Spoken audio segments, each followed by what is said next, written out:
Cet épisode est une présentation de Clarins. Allô tout le monde, bienvenue à un épisode de Génération Sidechick. Aujourd'hui, je suis super contente d'avoir comme collaborateur à l'épisode d'aujourd'hui les boutiques Alice, qui est une boutique vraiment fantastique qui se trouve dans le coin du village gay de Montréal. C'est une petite boutique, elle n'a pas pignon sur rue, c'est tout caché, mais elle est tellement charmante et la propriétaire, Mathilde, est une vraie perle. Elle est partie en affaires en pleine pandémie, fait que là, je relate vraiment son histoire. Finalement, elle a décidé de relever un défi, d'ouvrir sa propre boutique. Et aujourd'hui, je porte une robe que je me suis procurée à cette dite boutique. C'est vraiment chouette, c'est des vêtements, en fait, autant que ça peut être très fashion, comme je le dis souvent, mais c'est des vêtements qu'on peut reporter de saison en saison. Ça se démode pas. C'est des coupes qui sont élégantes. Il y a de tout, vraiment, des robes vraiment pour des belles occasions, pour du everyday, un petit peu plus casual. On a également des beaux jeans, des tops. Ça vaut vraiment, vraiment le détour. C'est la parfaite boutique pour la jeune femme professionnelle d'aujourd'hui, je vous le dis. Je suis rentrée là. Puis il a vraiment fallu que je me retienne parce que ça n'avait pas de bon sens. Il y avait vraiment une belle sélection. Et là, en ce moment, elle a le plaisir de vous offrir, je dis elle étant Mathilde, la propriétaire, de vous offrir un 50 $ d'escompte sur votre premier achat en mentionnant Génération Sidechick lorsque vous allez prendre votre rendez-vous. Et là, je le sais, là, même si vous allez prendre un rendez-vous pour l'appeler, soyez pas intimidés, c'est la personne la plus accessible que j'ai jamais rencontrée. Elle est vraiment, vraiment plaisante, puis elle va pouvoir vous aider également si jamais vous avez de la difficulté à vous styliser pour une occasion X, Y, Z. Donc, allez faire un tour et je vous mets le lien pour aller voir sa page Instagram dans le descriptif ainsi que son site Internet. Ça vaut vraiment la peine. Allez-y, mesdames. Aujourd'hui, parce que je suis vraiment dans un mouvement empowerment avec je soutiens les entreprises d'ici, les femmes en affaires. Aujourd'hui, j'avais envie de parler de la crédibilité des jeunes femmes dans le monde professionnel. Parce qu'on le sait, là, déjà être une femme, parfois, ça arrive qu'on sera pas nécessairement pris au sérieux juste parce qu'on est une femme. Imaginez en plus si on ajoute le facteur âge là-dessus, bien, inévitablement, c'est des enjeux auxquels on fait face. On se fait pas prendre au sérieux. On a de la difficulté à atteindre certains postes. Il y a des collègues qui peuvent, par exemple, critiquer notre parcours. C'est vraiment plus tough, honnêtement, que les hommes. J'avais envie d'en parler avec quelqu'un qui a commencé très, très jeune son parcours, soit Catherine Fournier, ainsi que Vanessa Boudria, qui est dans un tout autre domaine, mais qui a également commencé très, très jeune. Deux univers complètement distincts, puis on va pouvoir en jaser. Et pour encore plus démystifier le sujet, puis savoir quelles sont les solutions selon nous, en fait, qu'on devrait entreprendre pour contrer cette dite perte de crédibilité en raison de notre jeune âge, mais j'ai invité Marie-Hélène Durivage, qui est la présidente de la Jeune Chambre des commerces pour les femmes du Québec. Ils mettent en place plein de programmes super intéressants, vraiment pour ça, pour accompagner les femmes dans le monde professionnel. Donc, ça va être une conversation très intéressante. Voilà. Avant de se lancer dans le vif du sujet et de rejoindre mes invités, c'est le temps de la minute Clarins. Et aujourd'hui, peut-être que vous allez vraiment m'aimer. Mais en fait, vous m'aimez déjà, c'est sûr que vous m'aimez déjà. Mais là, vous allez m'aimer encore plus. C'est le SOS Confort que j'ai envie de rentrer dans votre quotidien. C'est un masque baume qui fait vraiment du bien. Un masque baume nourrissant. C'est un des masques, en fait, vraiment fabuleux de Clarins. Et pourquoi j'ai envie de vous parler du masque nourrissant? Là, il fait beau. Il y a du soleil, UVA, UVB, ça vient vraiment abîmer notre épiderme et le masque nourrissant va y faire du bien et apporter les nutriments nécessaires pour s'assurer de bien hydrater en profondeur, repulper et donner toutes les vitamines nécessaires pour que vous ayez une peau de bébé. Rien de moins. C'est un produit qui est disponible dans une pharmacie près de chez vous ou sur clarins.ca.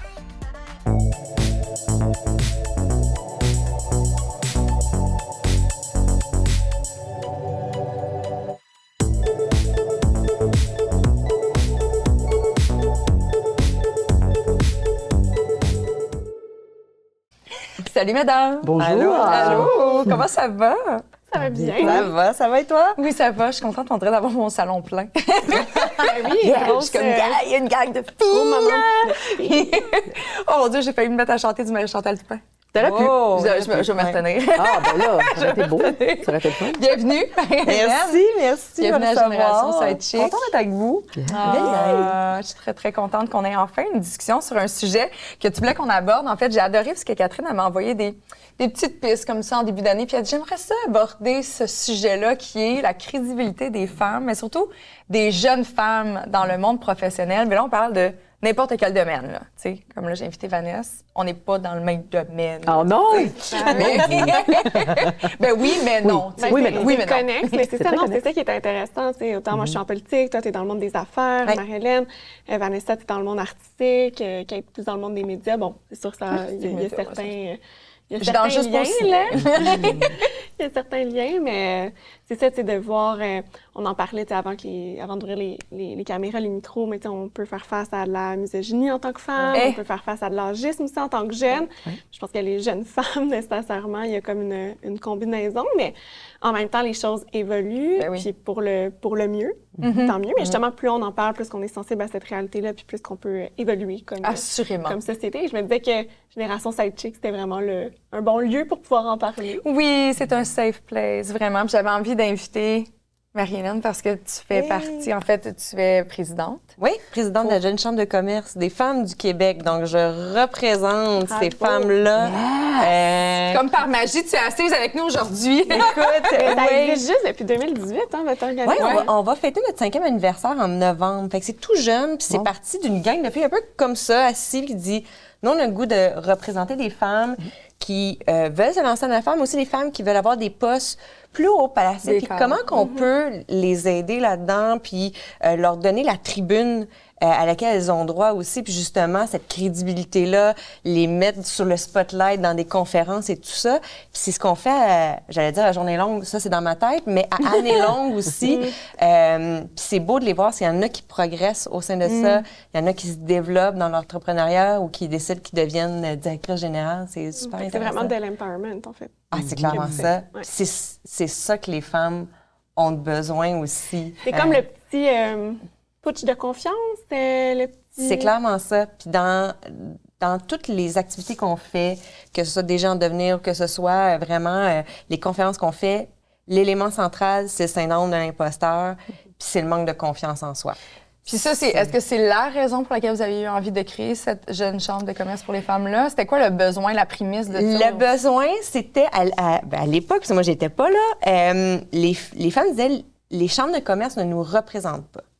On représente des gens qui vont un peu parler de ce qu'ils font, leur avancée, mais comment les femmes, elles se démarquent là-dedans, puis comment elles prennent leur place, puis leurs problématiques, leurs enjeux, on les traitait peut-être pas nécessairement. Là, maintenant, on est un peu ailleurs, puis les chambres de commerce sont de plus en plus, les jeunes chambres de commerce sont de plus en plus ouvertes là-dessus, mais à l'époque, puis ça fait pas très longtemps, on va faire 5 ans, bon, on en parlait moins, et ces femmes-là ont dit, ben nous, on va créer quelque chose, puis on va se lancer là-dedans. Mais probablement que votre création est aussi à l'origine du fait que les chambres, disons, régulières de commerce se sont posées la question. Tu sais, le fait d'avoir des mobilisations hautes, c'est ça qui fait...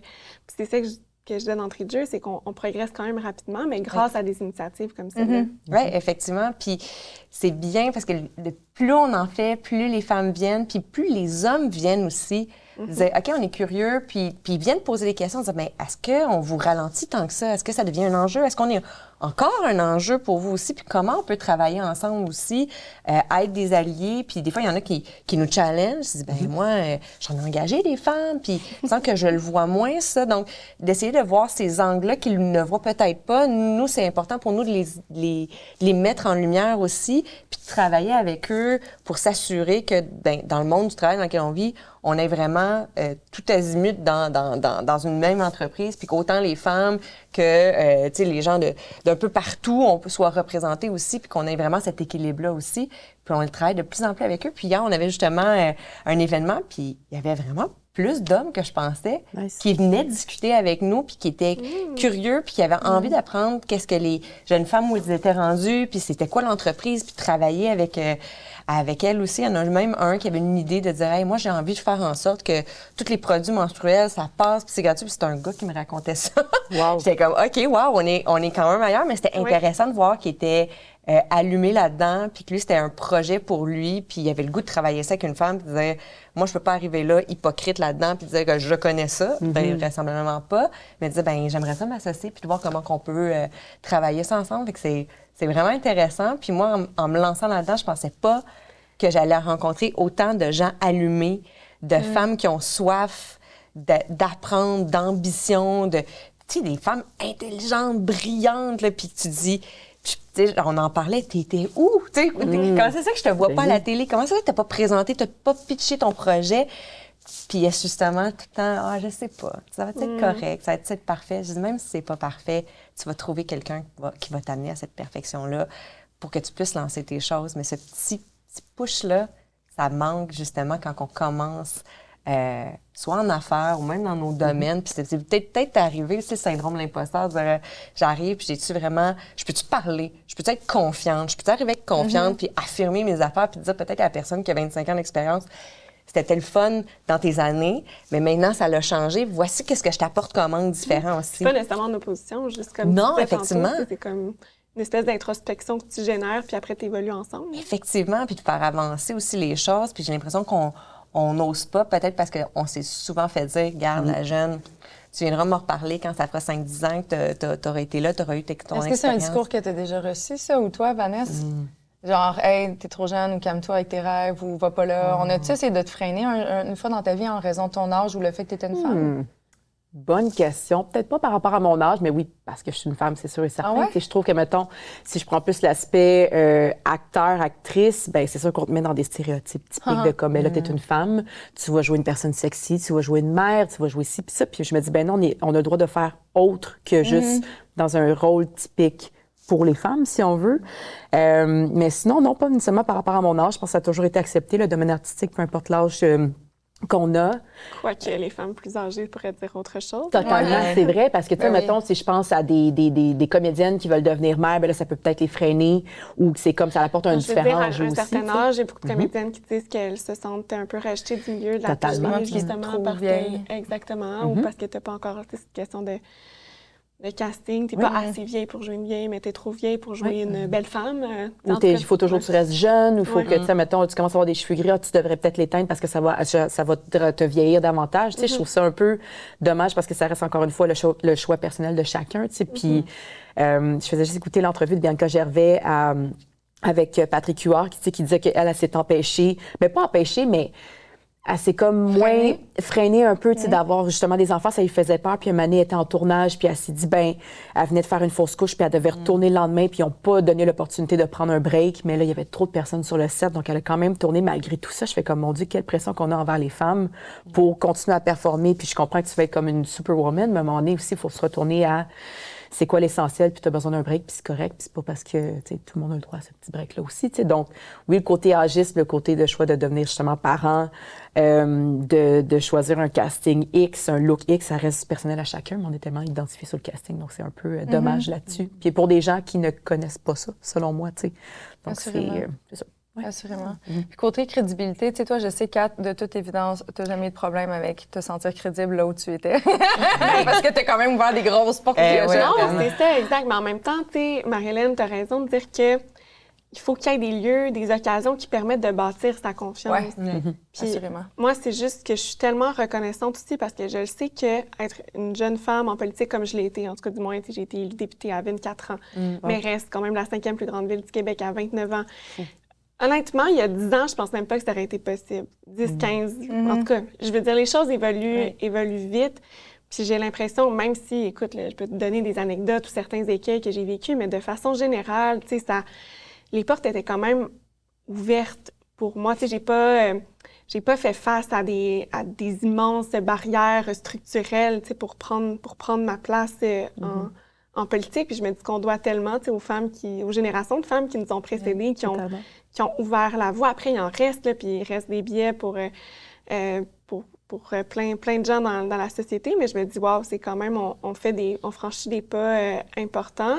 Puis t'as jamais senti que tu avais besoin de regorger de double effort pour assurer une crédibilité aux yeux des pairs? C'est sûr. Moi, évidemment, quand je me suis lancée pour la première fois dans une campagne électorale, c'est la chose qui me stressait le plus, c'est la crédibilité auprès de la population. Je me dis, c'est sûr que moi, je me présente, j'ai justement 23 ans, je sors de l'université, tu sais, je peux pas prétendre à un bagage d'expérience professionnelle de 25 ans. Parce que j'ai même pas 25 ans, mais j'ai autre chose à apporter. Mais justement, c'est parce que j'avais eu l'occasion de me prouver dans d'autres occasions professionnelles ou dans mon implication politique, puis qu'il y avait des gens qui avaient cru en moi, puis qui m'avaient dit, ben non, tu sais, qui avaient un peu atténué aussi mes craintes, puis qui m'avaient même incité à me lancer en politique. Puis si j'avais pas eu ces expériences-là, je l'aurais peut-être pas fait. Fait que ça sort pas non plus. Tu sais, il y a une question de personnalité, une question de chance aussi là-dedans, d'entourage. Puis après ça, d'efforts puis de travail. Mais moi, je me suis dit, garde, je vais y aller. Est-ce que je pense que je peux le faire? Oui, mais ça va prendre beaucoup d'efforts, ça va prendre beaucoup de discipline. Puis c'est ce que j'ai mobilisé pour arriver à faire le saut. Puis je pense que rapidement, j'ai été rassurée lorsque j'étais allée à la rencontre, par exemple, de la population, parce que les gens, évidemment, tu sais, voyaient ça d'un œil quand même. Mais oui. Ils étaient, je sais pas comment le qualifier, mais intéressant. Parce que tu apportes ça différemment en même temps. Exact. Je pense en fait, c'était surprenant. C'était surprenant. Fait que les gens étaient quand même curieux. Tu sais, étaient pas... Tu sais, je m'en suis fait poser des questions de comment, mais toi, qu'est-ce que tu connais? Tu sais, les gens m'ont quand même parfois challengée. Mais je réussissais toujours à répondre. Puis les gens voyaient que je connaissais bien mes dossiers. Puis tout ça. Puis au contraire, ça générait une réaction tellement positive parce que je pense que les gens, ils ont besoin un peu d'espoir ou, tu sais, de dire... non, mais de voir des choses qui sont faites différemment. Puis, tu sais, mon Dieu, ça n'a pas juste rapport avec l'âge ou le genre, les idées. Tu peux avoir quelqu'un de plus âgé qui a des nouvelles idées, mais il y a quand même, tu sais, les gens ont soif d'avoir une meilleure représentation, ça, j'en suis convaincue. Fait que je pense que... Fait que rapidement, ça aussi, ça m'a fait prendre la confiance. Ça m'a fait dire, regarde, il n'y en a pas tant de... Faut pas se mettre plus de barrières que même la population nous en met. Totalement. Puis, au final, j'ai été élue à 24 ans. Puis là, le fait d'avoir fait ce travail-là pendant 5 ans de députée, je pense que c'est ça aussi qui m'a permis, à 29 ans, de me présenter puis d'aller me présenter à un échelon comme supérieur parce que les gens avaient vu aussi de quoi j'étais capable. Puis c'est pas parce que j'avais 24, 25, 26, 27 ans que je faisais pas ma marque, que j'amenais pas des débats, que justement, au contraire, là, je faisais plus avancer que d'autres, là, sans vouloir bien nommer. C'est pour ça que moi, je disais toujours dans les conférences que je faisais dans les écoles, tu sais, l'âge, c'est pas toujours garant de l'expérience. Tu peux être plus jeune, avoir plus d'expérience. Moi, justement, à la mairie, j'étais la candidate avec le plus d'expérience politique que mes adversaires, en guillemets, alors qu'ils étaient beaucoup plus âgés que moi. Puis l'expérience, c'est pas non plus toujours garant de la compétence. Non. Mon Dieu. Non. Ma petite phrase que j'aime répéter. Non, assurément. Puis, tu sais, on en voit des personnes qui sont assises dans leur paradigme, dans leur façon de faire. Puis, ça fait 30 ans, 35 ans, mais les choses ont évolué. Fait que tu as l'impression que, vu que ça fait X nombre d'années qu'ils sont là, ils ont les compétences, mais dans les faits, c'est qu'ils se sont tellement arrêtés dans leur propre façon de faire que finalement, sont un petit peu désuets face au marché, donc pas très compétents. Fait que, tu sais, c'est sûr que c'est tout le temps relatif, faut tout le temps tout analyser, mais, tu sais, Catherine, tu repars de la confiance, et là, tu sais, Marilyn, on parle, les gens, le syndrome d'imposteur. Est-ce que tu dirais justement qu'encore en date d'aujourd'hui, peu importe le type d'entreprise ou le secteur, les femmes ont encore cette lacune ou cette difficulté à avoir confiance en leur capacité? Malheureusement, la réponse, c'est oui. Oui, puis je pense malheureusement, entre femmes, on a de la difficulté à s'entraider aussi, puis ça arrive souvent. Puis c'est pas tout le monde, faut pas généraliser, mais des fois, il y a des gens qui viennent nous voir et dire « Ouais, mais ma supérieure, elle me dit, ben je suis passée par là, fait que tu peux passer par là toi aussi. » Puis c'est ça que je trouve dommage aussi, parce que je pense qu'on devrait être plus dans cette ouverture-là aussi, puis d'aider. Dans le mentorat. Tendre la main, justement. Moi, là, quand j'ai construit mon équipe à la mairie, quand j'ai bâti mon équipe, là, j'ai comme, let's go, là, je veux avoir des jeunes femmes avec moi. Leur donner mais il faut tendre la main. Je trouve que peu importe l'industrie, je réalise, là, le mentorat n'est pas tant populaire. Non, c'est vrai. Tout le monde a tellement peur pour sa pointe de tarte. Qui sont comme non. Mais c'est peut-être ça, c'est peut-être parce que les acquis des femmes sont tellement comme récents que c'est comme une réaction. Mais on voit ça comme de la compétition. Normal, des fois on s'en met beaucoup sur. Puis dans les faits, tu dis acquis, tu sais, on dirait que des fois même nos droits sont plus acquis. Raison. On s'entend les acquis gros guillemets là. On faut toujours être vigilant, vigilante. Ouais, non, parce que ça effectivement. Puis, tu sais, je pense qu'effectivement, comme tu disais, le mentorat, c'est hyper important parce que c'est ça qui va donner cette lumière-là à la prochaine Je pense personne. que c'est ce qui fait la plus grande différence. Ouais. Ah, c'est clair. Parce Moi, que, tu sais, les questions de modèle aussi, là, tu sais, de fait d'en avoir, justement, tu sais, de se sentir, tantôt je parlais de représentation, mais c'est sûr que si t'as pas une femme dans ton domaine, tantôt tu me disais que tu travaillais en intelligence artificielle, Ouais. mais tu sais, une petite fille, si elle voit personne, si elle voit aucune femme ou aucune personne qui lui ressemble, parce que ça peut être le genre, après ça peut être l'origine. Totalement. Tu sais, de dire, ben s'il y a personne comme moi, je peux pas. On dirait que, en fait, c'est même Ça met une prouvé barrière moi-même de psychologiquement. commencer à Mais c'est essayer. même là. c'est prouvé, là, les études Ouais, le barrière démontrent que psychologique. tu vas pas penser que c'est pour toi, Ouais. nécessairement. effectivement. Fait que c'est la même chose en politique, c'est la même chose dans les médias, c'est la même chose, c'est pour ça qu'aussi on dit à quel point c'est important d'avoir de la représentativité dans nos médias aussi. Oui, non, effectivement. Puis c'est la même chose dans l'entrepreneuriat aussi. Oui, il y a des femmes, mais quand vient le temps de faire des conférences, ça, il y a beaucoup, beaucoup d'hommes qui sont représentés. Puis les femmes ont dit, ben, c'est quoi les entreprises? Puis là, tu repenses à des Lise Wattier de ce monde qui a très bien réussi, mais les gens ont de la misère à dire, mais c'est qui la prochaine Lise Wattier? Puis il y en a plein, mais les gens, ils pensent juste pas parce qu'on les voit pas tant que ça aussi. Puis une chance qu'il y a des émissions comme Les Dragons qui nous amènent à voir des femmes ou des gens qui viennent justement soit d'immigrés au Québec puis qui créent des entreprises. C'est hyper valorisant puis c'est hyper stimulant puis c'est ça qu'on a besoin. Puis nous, à la Jeune Chambre de commerce, c'est ça qu'on essaie d'avoir aussi de tous les âges. Que ce soit quelqu'un qui est très, très jeune puis qui a décidé de bâtir sa business à 18 ans puis qu'elle a fait progresser, que quelqu'un qui a 40 ans qui a décidé de se lancer aussi puis qui ose aussi. Puis le mot « oser », ça, je l'ai dit dernièrement dans une conférence que j'ai donnée, c'est ça aussi qu'il faut. Mais pour ça, il faut de la confiance puis de se dire, j'ai peut-être pas 25 ans d'expérience, mais j'ai assez d'expérience, de vie, de travail autre pour pouvoir oser puis de dire, regarde, je l'ai peut-être pas tous les crochets, là, mais je vais être capable. Puis oui, comme toi, je les connais, mes dossiers, puis je vais arriver. Puis oui, je vais peut-être travailler un brin plus, mais je vais livrer la marchandise aussi. Regardez-moi aller. Ça, les femmes, des fois, je les vois aller puis je dis arrêtez d'avoir tout parfait, là. Puis on Faut est commencer moulés à quelque comme part. ça. Ben oui. Dans le fond, c'est Ben plus oui. que t'acquiers, ça, moi aussi, je le vois, là, même dans mon parcours personnel ou professionnel, plus que t'acquiers la confiance, plus que t'es capable d'oser des choses, puis que tu te serais pas permis avant, puis là, ça débloque comme une autre porte, puis... Aussi, puis je pense qu'à force d'essayer des choses, c'est une question de probabilité. Plus tu essaies de choses, plus il y a de chances que tu en perdes puis que tu en gagnes. Mais plus tu vas perdre, plus tu vas comprendre que même si tu perds quelque chose, ça t'enlève pas tout. Tu sais, il y a une relation aussi avec, je vais dire perdre, mais là, moi, je pense à, mettons, une opportunité ou un contrat ou quelque chose, un projet que tu n'aurais pas réussi à mener à terme ou à avoir le dit contrat, mettons. Ben, c'est pas parce que tu l'as pas eu, ça veut nécessairement dire que tes idées n'étaient pas bonnes, c'était peut-être pas une bonne question de timing, whatever, mais ça développe la résilience. Puis ça aussi, c'est important pour se faire confiance, je trouve, en tant que femme, peu importe dans quelle Ça sphère. mène là. peut-être pas à ce que tu cherchais au départ Ouais. par l'expérience que tu mènes, mais ça va t'amener ailleurs. Ouais. Ça va t'ouvrir d'autres occasions, Exact. d'autres fenêtres. Puis moi, en tout cas, ce que je dis souvent, c'est comme faut les saisir, là, les occasions. Peu C'est importe si ça débouche positivement ou négativement, ça va t'en ouvrir d'autres. Mais si tu refuses, Assurément, assurément. Puis au sens contraire, puis là, c'est sûr, j'ai envie de te regarder toi, Vanessa. Allô? Dans les domaines artistiques, il se passe des choses des fois. Là. Mais tu sais, on en entend parler plus, en fait, parce que dans n'importe quel domaine, il se passe des affaires, on va se le dire. Mais est-ce que tu as l'impression, à sens contraire, que parce que tu étais une femme, il y a des portes qu'on t'a ouvertes juste comme dans l'objectif d'avoir un bénéfice en retour ou un avantage? Ben totalement. Ben même, oui, en tant que femme, mais aussi peut-être en tant que femme de la diversité, je veux dire. C'est sûr que, tu sais, quand j'ai switché plus en tant que danseuse professionnelle à comédienne, je suis tombée dans une vague qui avait besoin de la diversité à la télé. Donc là, c'est sûr, d'un côté, je me sentais un peu comme, OK, là, je plongeais dans 110 %, j'ai peut-être pas l'expérience, j'ai pas fait d'école de théâtre ni rien, mais j'ai aussi des formations de mon côté, donc je suis capable de jouer, je vais apprendre, je vais juste me pitcher dedans, puis on verra. Donc là, c'est sûr et certain que peut-être qu'au début, je me sentais, OK, ben je suis prise en tant que femme de la diversité en ce moment parce que c'est ça qu'on a besoin. Et non parce que... Tu t'appelles Moi, Vanessa. c'est ça, totalement. Moi, parce que c'était un non. oui, si on mais veut. est-ce que tu vois ça nécessairement négativement? Aucunement. Parce que c'est ça, moi, je C'est trouve ça. que, OK, là, il y a ça, il y a cette espèce de contexte-là, mais s'en servir pour montrer c'est qui Vanessa Boudria. Totalement, ben oui, parce que j'avais besoin de ce push-là, si on veut, puis après montrer comme, ben finalement, ben, j'ai mon nom, je suis capable, puis là, maintenant, je suis prise comme une femme, tu sais, qui est talentueuse, qui est capable, puis qui a sa place aussi également. Donc, c'est sûr que certains, au début, ben, le syndrome de l'imposteur était vraiment là. Ben, j'ai dit, ben là, j'arrive, j'ai pas fait une école de théâtre, j'ai pas fait ce cheminement-là.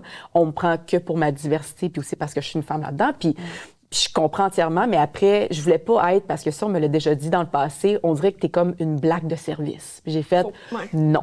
Qu'est-ce que tu veux dire? Dans le sens que... Je sais ce que tu veux dire, mais je veux que tu l'expliques. Ben, que, mettons, ben, j'ai beaucoup plus commencé en publicité. J'en ai fait à peu près, comme, tu sais, une trentaine dans mes dernières années. Puis, tu sais, les gens, t'es comme on dirait vraiment, t'es la blague de service parce que t'es tout le temps là. Puis, on en a besoin, donc tu te fais beaucoup booker à cause de ça. Puis, j'ai fait, ben, je peux comprendre, mettons, qu'au début, vu que c'était un besoin, c'est une nécessité en ce moment dans les médias, peut-être j'ai plongé dedans pour ça. Puis au contraire, je regrette pas, puis ça m'a apporté des belles opportunités. Mais maintenant, je suis prise parce que c'est Vanessa Boudria, parce que j'ai un certain talent, puis j'ai un certain CV. Je suis bien représentée, je m'en vais chercher le monde aussi. Donc, tu sais, il y a comme un... Mais je suis curieuse de savoir, c'était 10 personnes là, qui t'a dit ça. Oui. C'était dans un objectif de critique? C'était juste une joke comme ça. Mais tu sais, c'est resté dans mon entourage, mais j'ai fait en même temps, ça se dit, mais ça se dit pas. Tu sais, j'ai fait. Mais moi, j'ai bien la non, misère. Puis, tu sais, probablement que je l'ai déjà fait plein de fois dans ma vie. En fait, je l'ai fait, sûrement, à différents niveaux, de critiquer ou de porter un propos sur le parcours de quelqu'un. C'est ça, je l'ai fait. On l'a tout fait. Des fois, c'est même pas conscient. Mais je suis comme... On est qui pour avoir notre mot à dire? Exactement. Chacun Parce qu'on ne sait pas que ça faisait combien de temps que Vanessa, peut-être qu'elle essayait de son côté d'avoir des contrats puis ça fonctionnait pas. Puis là, oui, il y a eu ce mouvement Black Lives Matter, puis il y a eu un éveil de conscience. Puis les gens, oui, il y en a qui étaient bienveillants, puis il y en a qui en ont profité parce que c'était populaire en ce moment d'avoir la diversité dans leur pub, fait qu'ils l'ont fait juste pour être populaire. Mais si elle, ça lui permet de se nourrir puis de faire un métier qu'elle aime puis de gagner en expérience, pourquoi ne pas en profiter? C'est ça. Dans le fond, c'est ça les bienfaits de la discrimination positive. Tu sais, mettons, on a beaucoup parlé dans les dernières années de quotas, tu sais, dans certains domaines, tout ça, mais moi, je suis tellement pour ça, dans le sens où c'est sûr qu'au départ, ben oui, tu peux être choisi pour telle raison, mais c'est parce que justement, c'est structuré, c'est le système, en fait, qui fait en sorte que ces personnes-là n'ont pas autant accès. Fait que là, tu débloques, tu débloques ça, tu rentres, tu as des modèles, tu as des gens qui peuvent se développer, s'épanouir, puis servir justement de mentor ou simplement de modèle à d'autres. Puis après, ça se fait naturellement. C'est ça, exactement. Il faut que ça soit drastique. Exactement, il faut commencer à quelque part. Puis moi aussi, là, je le dis toujours, est-ce que ça me... Il y a des gens qui me disent, est-ce que ça t'a nuit d'être une jeune femme? Ben honnêtement, moi, il n'y a pas de quota, pas de discrimination nécessairement positive ou elle se fait naturelle. Mais oui, en fait, ça m'a pas nuit, ça m'a aidé. C'est ça que je veux dire. Je pense que d'avoir un profil différent, ça a favorisé ma carrière politique. Totalement. Parce que justement, je représentais quelque chose de différent, encore une fois. Ça t'a rendu plus accessible aussi également. Les médias trouvaient ça comme intéressant. Justement, ça donnait un autre angle. Juste dans mes équipes politiques ou à l'Assemblée nationale, lorsque je parlais, lorsque je me levais, je sentais que j'étais plus écoutée. Parce que le monde était comme, donc qu'est-ce qu'elle a à dire, peut-être qu'ils disaient dans leur tête, cette petite fille-là, mais peu importe. Le résultat est quand même qu'ils m'écoutaient. Fait que rendu là, l'objectif est atteint, peu importe. Ou là, souvent de pogner les joues. Ouais, c'est ça. En même temps, ça prend beaucoup plus accessible. Puis en même temps, ça prend beaucoup plus, tu sais, mettons, pour une fille dans la même génération que toi, ça te rend beaucoup plus accessible. Je pense que tu es dans les seules mairesses que je connais qui a, oui, sa vie politique, mais aussi sa vie personnelle, puis qui s'en gêne pas nécessairement de le partager non plus sur les médias sociaux. Ben ça, tu vois, c'est avec la confiance acquise qui nous permettent d'oser davantage. Mais oui, j'aurais pas fait ça nécessairement au début de ma carrière. Mais en même temps, dans vos deux cas, tu sais, moi, je regarde ça, puis effectivement, ces quotas-là ou ces opportunités-là, vous les avez pris. Mais si tu n'avais pas été une bonne comédienne, tu n'aurais pas continué. Exactement. Là, tu as pu prouver ça, puis on te réengage pour qui tu es, puis ça t'a donné la porte. Puis la même chose, tu aurais pu ne pas avoir une bonne carrière politique pour plein de bonnes raisons. Oui, peut-être j'aurais pas aimé ça. Tu n'aurais pas aimé ça, ou ça n'a juste pas marché, mais vous avez fait votre place, vous avez eu ces opportunités-là, vous les avez saisies, mais vous avez tracé votre chemin. Puis on a travaillé. Vous n'avez plus rien à... C'est ça. Vous n'avez plus rien à personne qui t'adonne. Non. Tout le monde attend que tu tombes pour prendre ta place. Totalement. Pas nécessairement méchamment, mais il y a quelqu'un d'autre qui va la prendre, cette place-là. Fait que vous l'avez gardée, puis ça continue. Donc, oui, des fois, les gens se sentent mal, ils disent « Ah, mais j'ai de la chance. » Non, pas de chance. Non. Tu as une opportunité, tu l'as saisie, puis là, tu la gardes et tu travailles pour. Pour moi, c'est ça. C'est un succès. C'est vraiment bien résumé. C'est un succès pour moi de voir ça. Puis c'est bon pour les plus jeunes aussi de voir ça aller. Puis c'est d'être privilégié. Tu sais, moi, je sens on a un privilège, puis c'est aussi d'être humble là-dedans aussi, parce que, tu sais, après que tu aies ce statut-là, ce niveau-là, faut continuer à être gentil, faut continuer à comme, être reconnaissant de ce qu'on a, de ce qu'on a vécu également dans le passé. Puis exactement, c'est clair parce que tu sais dès que tu as une attitude, admettons, de comme mais là tout est acquis puis tout ça, non, tu peux perdre ta job, on est tous sur un siège éjectable du jour au lendemain. Donc je pense que c'est juste d'être reconnaissant, d'apprécier ton passé, également être aussi reconnaissant pour le futur qui s'en vient, peu importe qu'est-ce qu'on envoie dans l'univers, mais tu sais juste d'être comme là présent puis d'accepter ça puis plonger. Il n'y a tellement rien d'acquis de toute façon. Totalement. C'est ce que je disais tantôt. On a de la misère en tant que femme, là, surtout. Là, on dirait que c'est quelque chose, par exemple, que je trouve qui est fâchant parce que là, c'est sûr que c'est peut-être pas la meilleure personne avec qui je peux avoir cette discussion-là, mais tu sais, nous, on est 4 filles à la maison. Tu sais. J'ai jamais eu à grandir avec un garçon ou avoir une discussion sur une réalité similaire, whatever. Le seul homme de la maison, c'est mon père, puis on a 30 ans de différence. Fait que c'est sûr qu'il comprend pas trop ma réalité, puis je dis 30, puis en fait, c'est même plus. Mais il n'y a jamais eu, mon Dieu, je m'excuse, papa. Il n'y a jamais eu, lui, à se questionner sur ça. Il n'y a jamais eu à se demander est-ce que c'est ma place, est-ce que j'ai le droit. Tu sais, on dirait que les gars, ils avancent, là. Puis nous autres, on est tout le temps comme... C'est pour ça qu'il faut les saisir, les occasions, puis pas les laisser, parce que justement, les gars, ils ne se posent pas ces questions-là. Non, puis ils vont... Ils n'en ont pas vraiment de doute. Droit devant. Ben oui, tu sais, j'y vais, puis... Non, puis ils font pas face aussi au jugement, au regard. Puis moi, je me souviens quand j'ai commencé ma carrière, puis des fois, j'allais voir des patrons. Je parlais beaucoup des hommes parce que je suis intéressée, parce que j'aime leur métier. Puis les gens faisaient « Fais attention. Fais attention parce que l'image que tu vas projeter, tu as l'air de profiter de quelque chose. Tu as l'air de quémander quelque chose que tu es ambitieuse, on le voit. Puis là, l'équation, c'est ambition plus un homme. Ben là, c'est que tu vas en profiter. Égal sexe, c'est ça. Tu fais comme, voyons. Ça, on va le dire, là, mais ça arrive souvent. Ça reste. Mais comme je dis, on progresse, mais il y a des choses de même qui ça reste. Mais en fait, je pense que c'est juste c'est des gens envieux. La jalousie. C'est toujours. C'est ça la qui critique. est à la source, mais ça, c'est ce qui demeure quand même. Tu sais, les hommes reçoivent jamais ce genre de commentaires-là. Il n'y a jamais quelqu'un qui va sous-entendre qu'un gars couche avec sa bosse pour avancer. Au pire, ils vont se faire un petit high five caché. Ça se fait tout le temps. Tout le temps. Pour ce qui est des femmes, puis dans tous les domaines, encore une fois. Moi, je me l'ai fait sexualisé, autant l'avancement professionnel, après ça, la critique aussi, c'est beaucoup lié à des éléments en lien avec la sexualité, ce qui n'est pas le cas des hommes. Mais tu sais, malheureusement, il y a des personnes qui, en effet, ont eu des relations sexuelles puis ont eu une avancée. C'est juste qu'une fois n'est pas coutume. Tu sais, à un moment donné, il ne faut pas virer fou, puis c'est pas nécessairement tout le temps. Mais c'est juste que les gars n'en parlent pas. Mais je suis probablement... Tu sais, il y a sûrement des hommes qui ont profité du même genre de rapport aussi avec des femmes dans un siège d'autorité, on s'entend. Mais tu sais, perso, moi, ça m'était arrivé à un moment donné, je vais toujours m'en souvenir. C'était tellement inconfortable comme sentiment. J'étais tellement jeune, puis j'étais pas équipée dans mon intelligence émotionnelle pour faire face à ce genre de situation-là. C'est l'été de secondaire 5. Je devais avoir 17 ans. J'étais un bébé, là. Puis j'avais pris un contrat de 2 mois pour l'été, dans mes vacances d'été, en haut. Tu sais, chez Costco, il y a le laboratoire de lunetterie. Je faisais des lunettes. J'en ai fait des choses dans ma vie. C'était très bien payé, par exemple. À chaque fois que Je le sais, je suis une personne curieuse, j'essaie des affaires. Puis c'était une amie, son père travaillait là, puis c'était quand même très payant, plus que genre travailler au bronzage, là, tu sais. Fait que j'étais allée travailler là un été ou 2-3 mois, puis je faisais... c'était un travail à la chaîne. Là, on développait des lunettes, puis il y avait les traitements anti-graphing. Cette personne qui appliquait le traitement anti-graphing sur les lentilles était dans un laboratoire fermé parce qu'il fallait vraiment qu'il n'y ait aucune poussière avant de le mettre dans la machine, tu sais. Fait que c'était comme aspiré, t'étais toute seule, fait que c'était... Ben, l'air était tout le temps aspiré, là, mais pas nous autres. Je suis juste curieuse de voir ce que tu moi aussi. Tout était fermé, mais vitré. Tu voyais, tu étais comme en plein milieu, mais ça faisait que c'était tellement bien isolé. Tu peux mettre ta musique, tu peux la blaster. Et l'horaire de travail, vu que tu étais à la fin de la chaîne de production, tu commençais plus tard. Et tu étais payé un petit peu plus cher.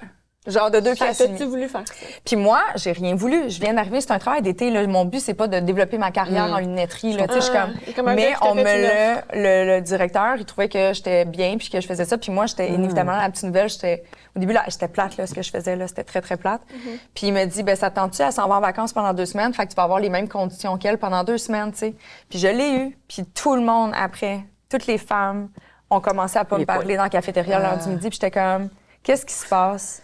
Qu'est-ce qui se passe? Puis à un moment donné, il y en a une qui est venue me voir puis qui était frustrée. Puis elle a dit, c'est moi qui étais supposée de l'avoir, ce job-là, parce que c'est plus facile avec mes enfants. Si je commence plus tard, je vais les porter au camp de jour et tout ça. J'étais comme, mais moi... sentir vu que t'étais Puis il était comme, tu sais, je comprends que tu peux coucher avec, mais c'est pas correct que tu prennes les avantages qui me reviennent. Puis j'ai fait... Puis je dis, coucher avec qui? Le père d'une de mes amies, parce que c'était le père de mon ami qui était le... Tu sais, dans le fond, c'est un peu pour ça aussi. Puis lui, il avait vu, il trouvait que j'étais bonne, j'étais efficace. Puis j'ai fait comme, mais j'ai même pas fini mon contrat au complet.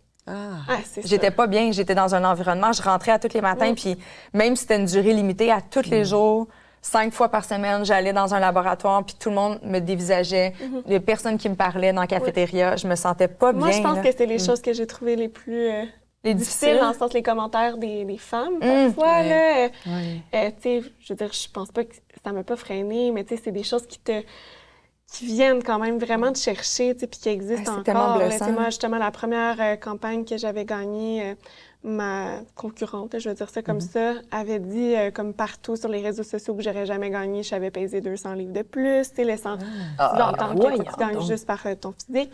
Même en 2018, aux élections québécoises, j'avais remporté à nouveau mes élections, puis on avait dit...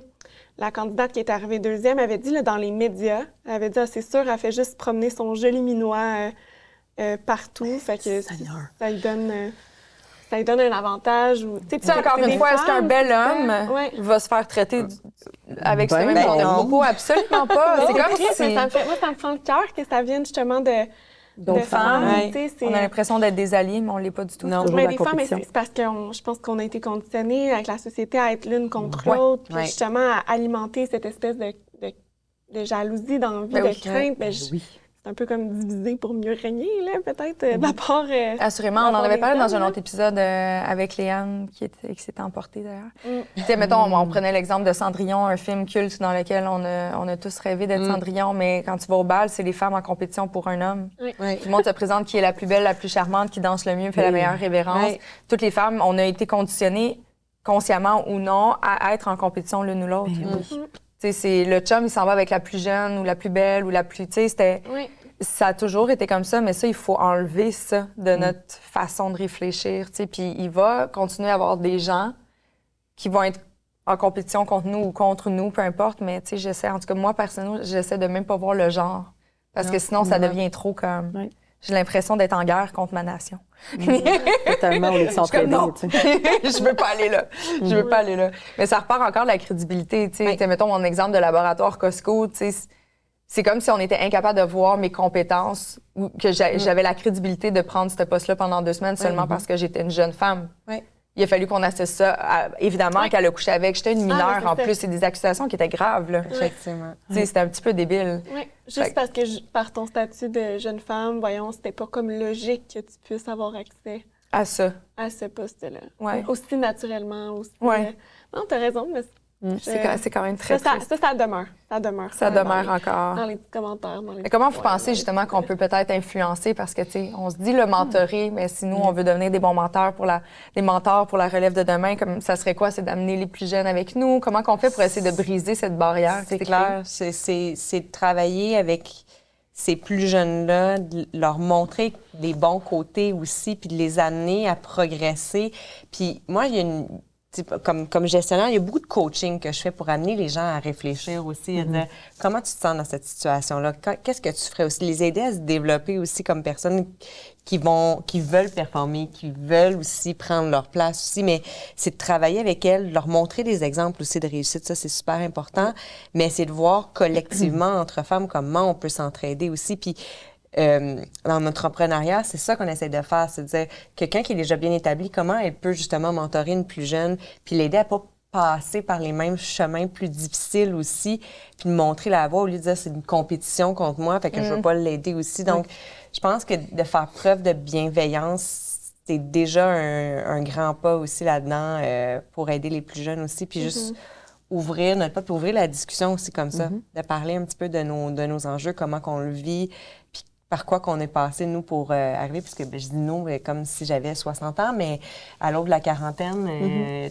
j'ai vécu plus d'affaires, puis je suis capable peut-être d'aider aussi, mais on est je pense dans le partage, c'est hyper important. Ça peut sembler un peu kumbaya, mais je pense que c'est vraiment ça aussi. Comme toi, tu peux aider quelqu'un qui veut rentrer là-dedans aussi, puis par ton exemple aussi, à cheminer. C'est tout un changement de culture, en fait. Totalement. Puis d'être dans l'empathie aussi. De l'écouter, d'écouter l'autre, puis d'être comme, tu sais, d'être à cœur ouvert, puis de pas juger, justement, tomber dans la critique tout de suite. Puis... De comprendre. Tu sais, même dans le fond, tu sais, je vous raconte 2 commentaires. Je trouve ça triste que ces femmes-là aient pensé ça. Tu sais, il y a comme un... Ça part de eux aussi. Je pense que c'est malheureusement... Ça exprime un manque de confiance. Oui, puis d'insécurité qui est à combler. Refoulée, là. Totalement. Puis c'est pour ça qu'on voit ça comme de la compétition, mais c'est juste des insécurités que cette personne-là doit travailler. Puis au lieu de juger la personne dans ses insécurités, c'est juste de l'aider. C'est pourquoi tu vis ça. Est-ce qu'on peut en parler au lieu de tomber tout de suite dans la critique, puis comme, tu sais, ça, dans l'empathie, là. Oui, c'est ça. Il faut le faire de façon peut-être plus large, parce que, tu sais, si on entend des gens le dire, c'est qu'il y a beaucoup de monde qui le pense. Totalement. Oui, on peut le prendre individuellement, mais collectivement, on a aussi des... C'est ça. Oui. Mais tu sais, je trouve qu'il y a quand même quelque chose de positif par rapport à l'arrivée des réseaux sociaux. Dans la dernière année, il y a beaucoup de jeunes voix qui sont maintenant entendues qu'avant, on n'aurait pas eu la chance d'entendre. Tout simplement parce que avant d'arriver à des médias traditionnels, bien, ça prenait justement une expérience, un bagage ou à la limite un membre de ta famille qui t'élevait. Aujourd'hui, tout le monde a la possibilité de parler haut et fort. Tu sais, je fais juste penser à Greta. C'en est une qui est quand même pas mal crédible, là, tu sais. Je sais même pas, elle est rendue à quel âge, mon Dieu, aujourd'hui? Ça va vite, là. Elle doit être à 18-19. Ouais, mon Dieu. Tu penses que elle a commencé, il me semble, elle avait genre 12 ans. Hey, ça passe trop vite. Bref. La vie passe vite. Pas qu'il vieillit. Il y en a des jeunes voix qu'on écoute, qu'on entend. C'est sûr qu'il y a quand même des beaux modèles, mais ça va encore prendre un bout de chemin pour ce qui est de la femme, malheureusement. Puis ça, je dois avouer que je sais comme plus, en fait, quoi faire rendu là. On ouvre le discours, mais tu sais, pour assurer une crédibilité, j'ai comme l'impression que les gens, c'est ça, tu sais, pour être capable de voir quelqu'un de crédible puis de reconnaître la crédibilité, c'est un travail sur soi qu'il faut faire d'abord et avant tout. Peut-être, si genre, l'estime de soi générale, collective était améliorée, ben là, on pourrait... Peut-être que ça réglerait une partie du problème. On va tous aller en thérapie, mais comme tu disais, il y a beaucoup d'insécurité refoulée. Fait que, ça part sur le plan individuel. Après ça, quand ça prend de l'ampleur, ça devient comme un peu collectif. C'est vrai, puis même de plonger aussi, peut-être d'oser. Dans l'éducation, tu sais, comment est-ce qu'on... Parce que, tu sais, c'est quand même... C'est pas si évident que ça, mais comment tu travailles l'estime de soi, c'est ça? Autant... Ça commence dans la famille, mais après ça, tu es dans le système d'éducation, parce que je pense que ça, c'est vraiment à la base en fait, c'est comme le remède à l'insécurité. À pas mal de choses. Est-ce que vous les accompagnez, les femmes, via vos programmes, Marianne? Oui, on les accompagne de plus en plus. On a des programmes vraiment pour les femmes qui sont en démarchage, qui sont déjà dans des postes, puis on a ces femmes-là, après leur formation qu'elles ont faite avec nous dans un programme qui s'appelle Déjà en devenir, vont aider les plus jeunes aussi avec des cohortes plus jeunes. Pour les aider vraiment au niveau du développement de l'estime? Bien, oui, ça fait partie aussi des formations qu'on donne aussi. On y va vraiment avec nos membres, ce qu'elles ont, ce qu'elles recherchent aussi, mais ça, c'est une thématique qui revient tout le temps. Comme l'estime, c'est comme la base, puis après, c'est la confiance qui se bâtit sur l'estime. Dans le fond, c'est ça. Ouais. Je suis pas d'accord. Parce que moi, j'ai confiance, mais je manque d'estime. Oh! OK. Confiance, pour moi, c'est... Après ça, c'est ma définition. Puis là, j'arrête parce que je réfléchis puis j'essaie de retrouver la définition propre que j'avais lue dans mes livres. Là. Mais la confiance, c'est comme le geste de j'ai confiance d'aller... Je vais ouvrir la porte. J'ai confiance, je vais ouvrir la porte, il n'y a rien d'autre bord. Je vais foncer, je vais prendre des actions. L'estime, c'est un ressenti de son image propre puis de sa valorisation personnelle. Fait que, moi, je suis capable de prendre plein d'actions, mais en dedans, je pense dans l'enregistrement tantôt, je fais des choses, mais en dedans, le monde ne le voit pas, mais je tremble là, parce que je suis comme... Puis là, j'ai des sueurs froides, puis je suis comme, mon syndrome d'imposteur arrive. Ça doit être rare, par exemple, d'avoir je sais pas. Je sais pas. Moi, je pensais que les deux étaient associés au préalable. Mais c'est peut-être juste un cas particulier. non, mais je le connais un peu. Non, moi, je suis pareil ici, mon thérapeute, en fait, il y a une approche, ça s'appelle... c'est vraiment en comportement, justement, humain et tout ça. Puis c'est lui qui m'a appris à le démystifier puis à défaire les deux. Il dit... je reconnais ta confiance, tu sais, t'es prompt, t'as pas peur, mettons, je pars en voyage toute seule, tu sais, comme t'as des trucs. Mais à l'intérieur de toi, quand que c'est ta voix qui doit être entendue, quand c'est toi qui dois être évalué ou jugé, là, c'est pas pareil. Puis c'est là qu'il dit, la confiance, c'est plus quelque chose en lien avec le monde extérieur, tu sais. Je suis capable d'aller chercher whatever, mais quand c'est moi qui est évaluée toute seule, ou est-ce que je suis capable de prendre une décision dans ma relation amoureuse qui, je sais très bien, va être peut-être au détriment de mon amour-propre, mais je veux tellement que ma relation fonctionne que je vais prendre une décision au détriment de mon bonheur propre juste parce que je veux que ça fonctionne dans mon couple. Mais ça, c'est un manque d'estime personnelle. Ben, l'estime de soi, c'est ça. Dans le fond, ça serait lié un peu à l'amour propre. C'est ça. C'est ça qu'il m'avait expliqué après ça. Peut-être que je me trompe à la maison, je sais pas. Ça a du sens, mais il m'avait même donné le petit booklet de comment bien développer son estime. Puis, vois-tu, je l'ai dit justement dans un enregistrement qu'on a fait plus tôt, mais je me ressens beaucoup plus en estime face à moi-même au moment où j'ai justement décidé de foncer là-dedans. Puis la petite feuille, elle tremble de moins en moins, tu sais. Vraiment de moins en moins, parce qu'à force d'aller dans des zones où j'étais davantage inconfort avant, j'ai appris à voir que, OK, ça fonctionne bien. OK, tu t'es planté, mais tu t'es relevé, tout va bien, whatever. Fait que j'ai appris à développer mon estime. Puis là, j'estime que j'ai toutes les capacités. Aujourd'hui, je suis capable de dire que j'estime que je suis capable de faire mon métier et j'estime que j'ai ma place dans cette industrie. Quelque chose qui, il y a 2 ans et demi, je le disais pas, là. J'étais pas capable de le dire. Mais il a fallu que je me mette dedans aussi pour le développer, ça. Fait que, tu sais, c'est ça qui est difficile aussi. On veut que les femmes, mais en même temps, ce qui est tough, c'est comment franchir cette barrière psychologique-là pour faire le saut. Puis une fois que tu es dedans, c'est rare que... Mais toi, le fait que tu aies confiance, ça t'a aidé à faire le saut. Oui, effectivement. Puis à prendre le pas pour justement travailler sur ton estime aussi, ça demande cette confiance-là. Puis je pense que auprès des plus jeunes, c'est d'aller voir leurs qualités. Parce qu'on a tendance, surtout les femmes, à voir tous nos défauts, mais aller chercher intrinsèquement, c'est quoi les qualités qui font de nous une bonne politicienne, une bonne comédienne, une bonne animatrice. On les perd, on regarde juste ce qui n'a pas bien été. Mais fondamentalement, il y a des qualités que chacune de nous a. C'est intrinsèque à la petite fille qu'on était, qui a développé, que des fois, on le laisse de côté. Mais quand tu retrouves ça, puis tu dis « Hey, je suis tout ça. Je suis résiliente, je suis bonne, je suis capable de m'adapter. » Tu fais « Hey, attends une minute, là. » Quand je regarde ce portrait-là, la fille ou la femme que je deviens, je la trouve hot. Mais c'est ça qu'on devrait se dire dès qu'on est petite, de se dire, puis c'est pas de la vantardise, c'est juste de dire, j'ai des qualités qui sont peut-être différentes des tiennes, mais qui fait que je suis un individu en part entière, puis quand j'arrive dans mon expertise, avec mon bagage, je suis capable de le dire en confiance que j'ai toutes ces qualités-là pour amener quelque chose à la table en pleine confiance aussi. Fait que de travailler cette estime-là, moi, je pense, à très jeune âge, va aider pas seulement les femmes, les garçons, les hommes aussi, les petits garçons aussi. Totalement. Puis se dire, ben vous êtes capable, avec les qualités que vous avez, d'à peu près tout faire aussi, mais il faut garder ça aussi. Puis il faut pas...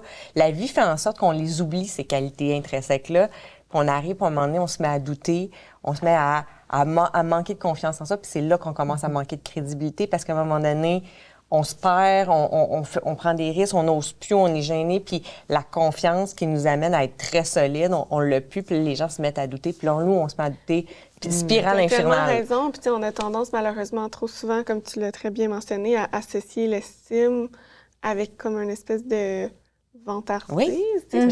C'est peut-être ça, culturellement, qui nous pousse à... Tu sais, je pense qu'il y a quelque chose à creuser là, où on se trompe, tu sais, on devrait valoriser l'humilité, oui, mais en reconnaissant ses forces, ses qualités, puis en n'associant pas ça à quelque chose de négatif. Non, puis un homme qui arrive en confiance, c'est un homme confiant. Il sait ce qu'il veut. Une femme qui arrive en confiance, elle est surconfiance. Elle est castrante. Elle est castrante. Elle est, tu sais, mégère. Puis là, on va donner un angle très négatif à ça. Pourtant, c'est la même position que l'homme et la femme ont, mais on arrive... C'est parce que ça sort du moderne, c'est pour ça? Moi, je pense que oui. On aime bien avoir des femmes qui sont plus, tu sais, conciliantes. Tu sais, généralement, on les voit souvent dans les comités de direction. Tu as souvent beaucoup d'hommes, une femme qui est la femme des ressources humaines, parce que c'est la femme conciliante. C'est elle qui va faire le drapeau blanc, dire on va prendre soin des gens, la femme maternante.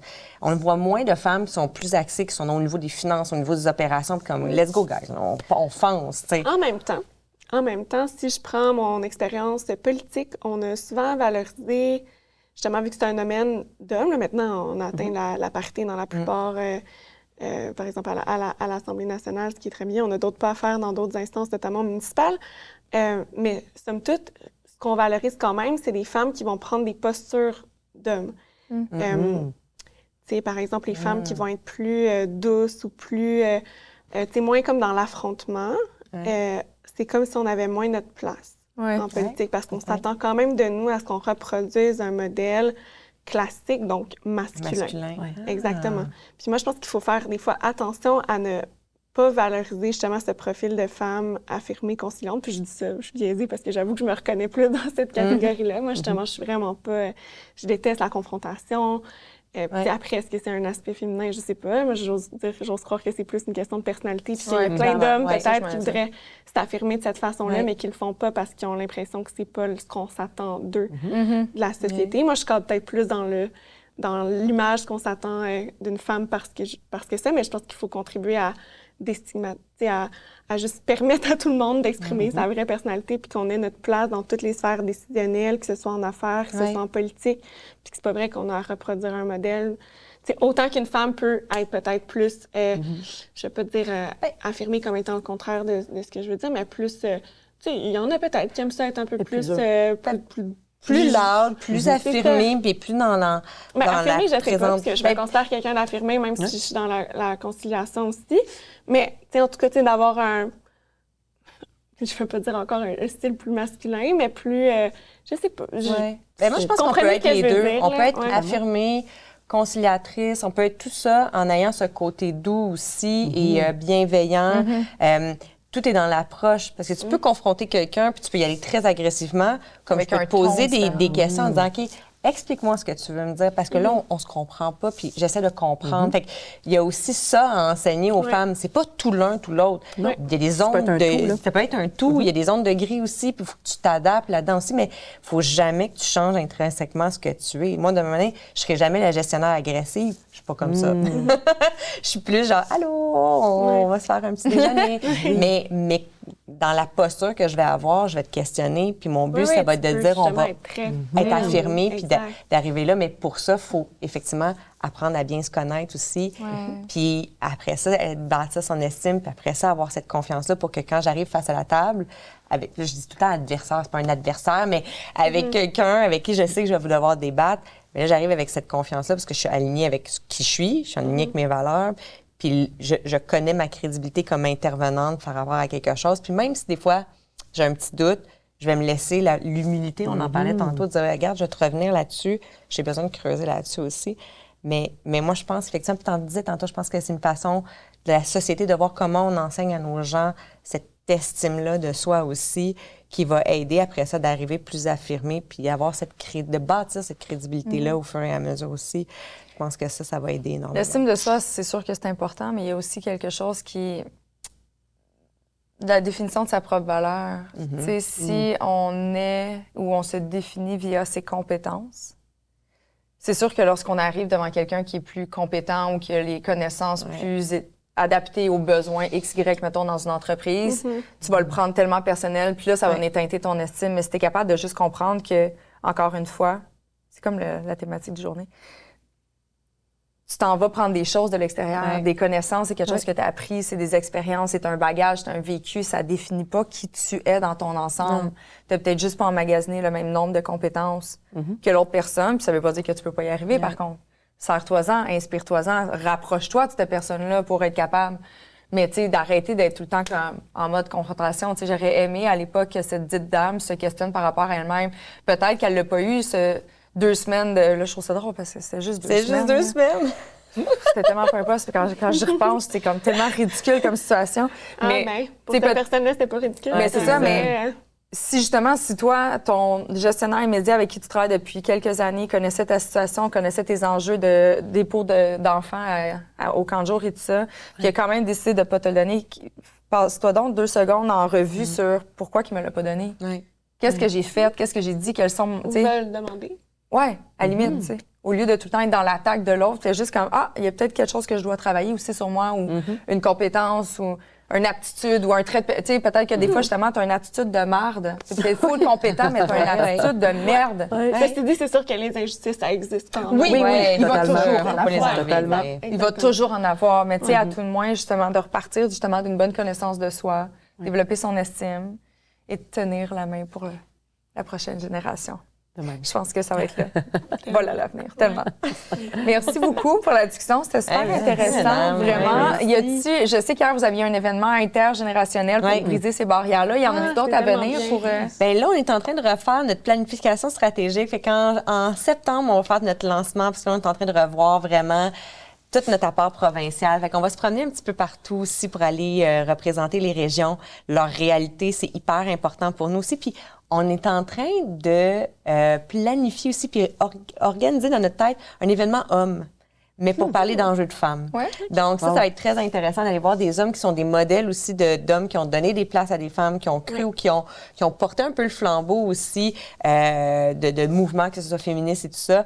On veut leur donner la parole aussi puis qu'ils puissent en inspirer d'autres aussi. Fait que c'est un peu comme ça qu'on va travailler avec la JCCFQ, tout le monde ensemble aussi pour faire progresser aussi. C'est pas juste les femmes entre elles, c'est avec l'ensemble de la société qui compose notre beau monde. Donc, on est là-dessus. D'ailleurs, elles ont aussi un podcast. Oui! J'ai participé.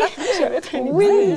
Effectivement, on a eu le grand plaisir d'avoir Catherine. Puis je pense qu'on avait parlé des femmes dans les sphères de décision, si je ne me trompe pas, avec toi aussi. Puis ça a été dans hyper... le cadre, je pense, du 8 mars, en tout cas. Oui, la Journée internationale. Mais le podcast va continuer aussi l'année prochaine. Puis notre but, c'est vraiment de donner cette tribune-là à des entrepreneurs, mais à des femmes comme toi, Catherine, qui donnent un peu un exemple, puis qu'on peut tu sais, se voir à travers toi aussi, puis de pouvoir voir ça, puis avoir confiance aussi en l'avenir, puis ce qui arrive, ça fait partie de notre podcast aussi. Puis notre podcast aussi, il va se promener en région. On a le goût de voir tout le monde aussi, puis donc on a vraiment des beaux projets. Ça me tient à cœur, c'est comme mon bébé, puis on a une belle équipe aussi qui est avec moi, donc je suis pas toute seule. La meilleure façon de ne rien manquer, c'est de s'inscrire. Je pense que vous avez une infolette. Oui. Sur le site, attends, je vais le dire comme il faut, jccfq.org. .ca. Tu l'écriras, là. Ben oui, je vais vous le mettre en lien, là. Ben, allez sur le site Internet, les programmes sont là. Les conférences à venir, l'infolettre, le podcast aussi. Le podcast plein de femmes inspirantes à rencontrer. Plein de femmes, vraiment. À travers, on a une belle communauté, puis venez joindre la communauté. C'est des femmes Super engagées. belle équipe, en tout cas, je confirme. Ah, ben merci. Écoute, je sais bien m'entourer, puis c'est des femmes qui sont vraiment passionnées aussi, puis... comme moi. Donc, j'essaie de prendre des gens qui me ressemblent un petit peu dans tout ça. Donc, passionnés de la cause. Mais merci de m'avoir reçu. Vraiment gentil. Merci. Merci les filles d'avoir partagé cette discussion-là avec nous. Tellement plaisir. Puis, on se voit la semaine prochaine! Faites-vous confiance, les filles. Faites-vous